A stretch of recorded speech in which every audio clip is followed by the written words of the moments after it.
Hi everyone, I'm Cissa. I'm a graduate student at UFMG, and I'm going to present the paper Automatic Benchmark Generation for Predictive Compilation, which was a collaboration with Bruno Quindi, João Pedro Coelho, and Fernando Pereira. So as you can tell by the title, the goal of our project was to generate benchmarks for predictive compilation. But before I get into the process of how these benchmarks were generated, I want to convince you why we need a large set of benchmarks and why it's a challenge to obtain such set. So let me show you an example that you're probably more familiar with. So let's say I want to build a machine learning model to classify images of dogs and cats. The greater is the number and the diversity of the images on my training set, the greater is the chance that my model will give me the correct result once I give it a new image. And for predictive compilation, the idea is very similar. So you can train a predictive compiler with a large set of programs, and the predictive compiler will determine for each of these programs what's the best sequence of analysis and optimizations that will suit that code better. And once you give it a new program, the compiler will use the knowledge that was acquired during training to determine the best way to deal with this new code. And predictive compilation is getting more and more attention each day, so there is a need for a large collection of benchmarks.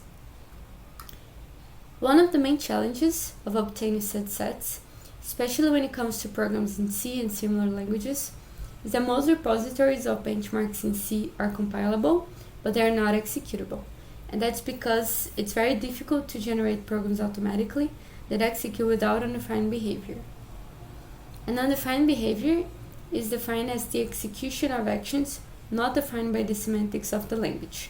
And that can happen for many reasons, but I'll show you one example of a common undefined behavior. So let's say we have a program that initializes an integer array of size 3 with the numbers 1, 2, and 3, and then it tries to access the fourth position in the array.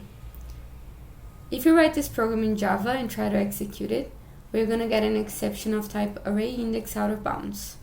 But for the same program in C, the execution is probably going to finish without any observable issues. And we don't want that. We want to filter out programs like this, and that's where the contribution of our paper comes in. So the contributions of our paper are a tool to generate executable C benchmarks, which is called Jotai, and a set of about 30,000 executable benchmarks that run without undefined behavior that we achieved with Jotai. And finally, let's get into the process of how these benchmarks were created. So the first step was to select the programs that would be used as a basis for Jotai. The second step is to extract information from these programs so we know the types of the inputs that we need to create. The third step is to generate constraints over these inputs. Then we generate the inputs according to the constraints that we set. We execute the code generated trying to catch undefined behavior. And finally, we filter out the programs that execute with undefined behavior. So going back to the first step, the programs we use as a basis for Jotai came from undefined repository. It has over 1 million C compilable programs. And one thing about the programs in undefined is that they are composed of functions, but the programs have no main and no inputs to these programs, so they're not executable. And from this large set, we pick the leaf functions, which are functions that do not invoke other functions. And after mining the basis for our programs, the second step was to extract information from the function signature and the structs. So this program on the left is going to be our ongoing example. It's just a basic function that is adding the first n values of array v and setting the member data of struct sum to the sum.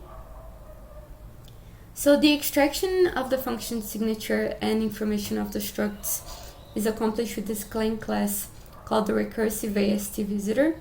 So you can use this class to traverse the abstract syntax tree of programs and extract the information you need as you traverse the syntax tree. So the information we collected, we write it in what we call a descriptor file, like the one we have here on the right.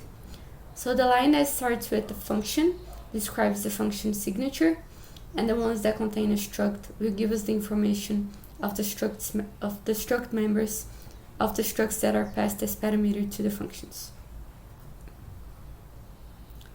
And once we have our descriptors, we now know the type of the inputs that we need to generate.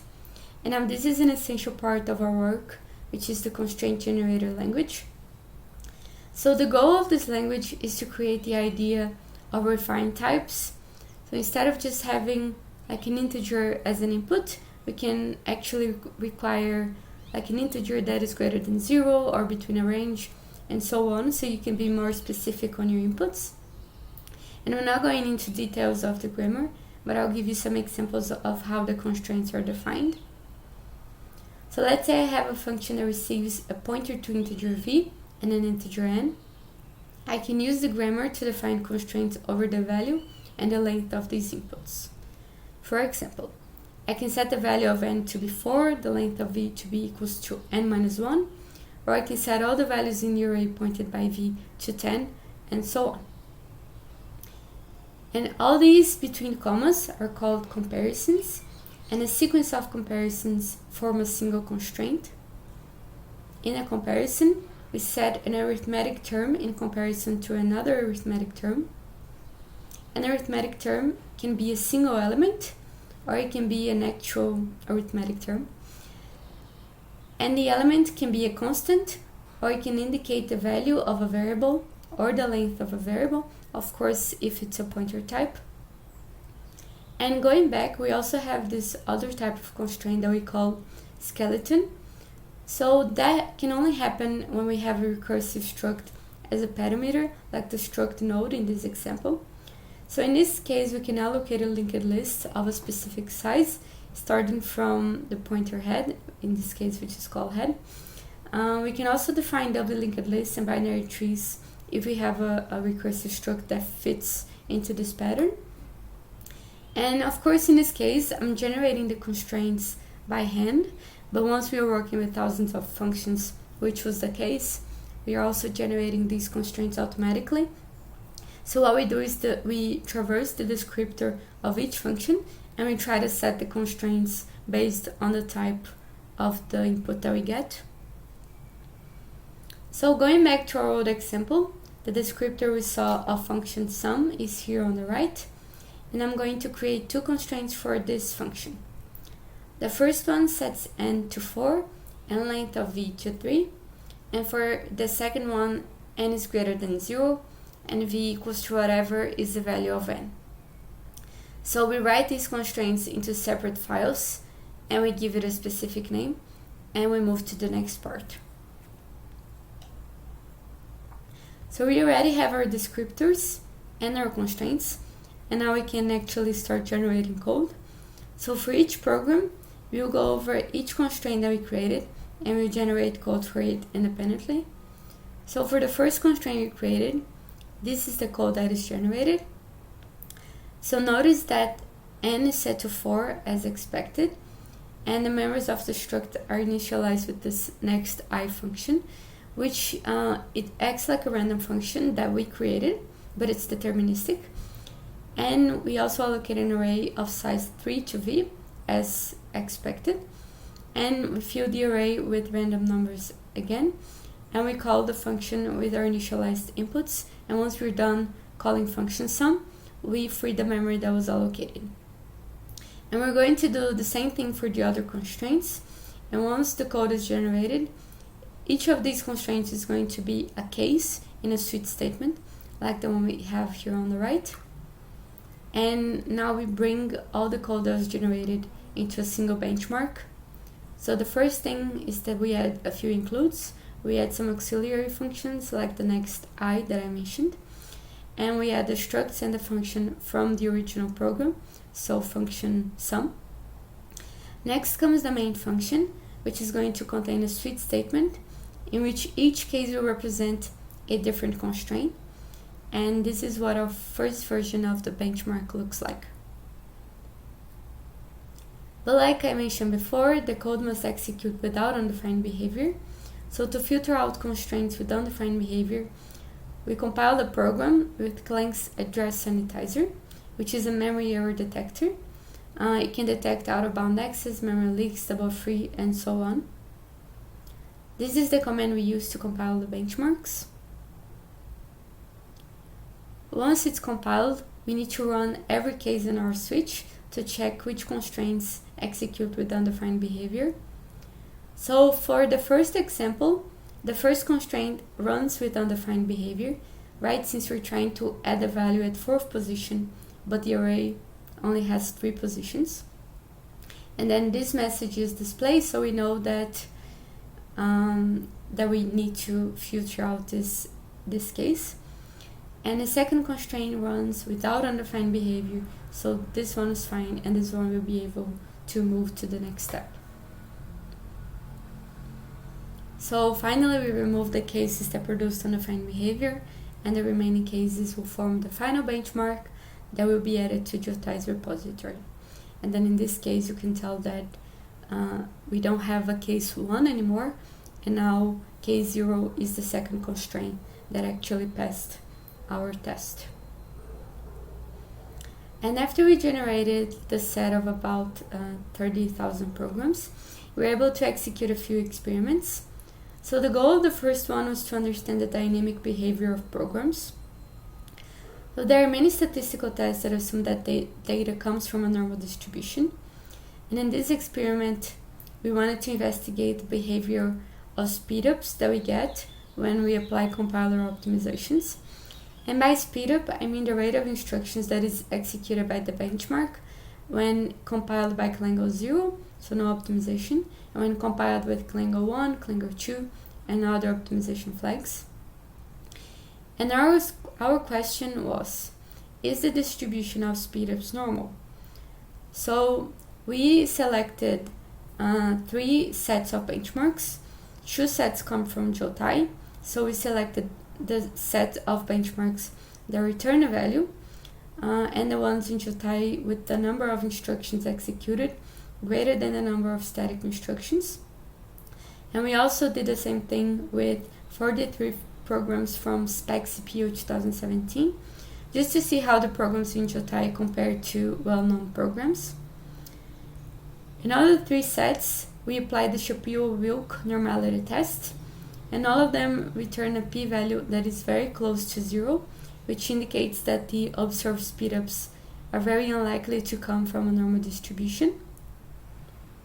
And these are the graphs that show how distant the points are from a normal distribution, which is the gray area, again confirming that the distribution of speedups is very unlikely to come from a normal distribution. The second experiment was supposed to check the correlation between the number of instructions performed by programs in Jotai and the execution time of these programs. So most programs in Jotai, they run for a very short time, so it's difficult to measure what's the effect of code optimizations on the programs. And in this experiment, we wanted to see if the number of instructions executed per program can be used as a replacement for its runtime. The experiment was done on an x86 architecture of an Intel machine i7. So we picked the 50 Jotai programs that have the greatest number of dynamic instructions, and the reason we did that was to avoid measuring the time of smaller programs that run for a very short time. And the number of instructions was collected with cfggrind, which is a Valgrind plugin, and the execution time is measured with the clock function from C. These figures illustrate the relationship for O0 and O2 optimization levels, and as you can tell by the images, it really looks like there is a strong correlation. But to actually measure the correlation, we use 2 coefficients, Spearman coefficient and Kendall coefficient. Both of these coefficients are in the range of -1 to 1, in which values close to 1 and -1 indicate a very strong correlation, and values close to 0 indicate no correlation. And these are the coefficients that we obtained for O0 and O2.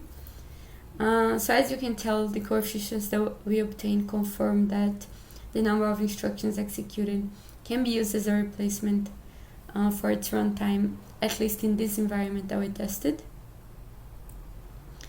And this was our project. And the repository with about 35,000 functions is available here in this link. And we're still working on expanding this set even more. You can also have access to all the information that we collected with CFG grind, the number of dynamic and static count. And you can also have access to the actual tool, which is available in the source folder.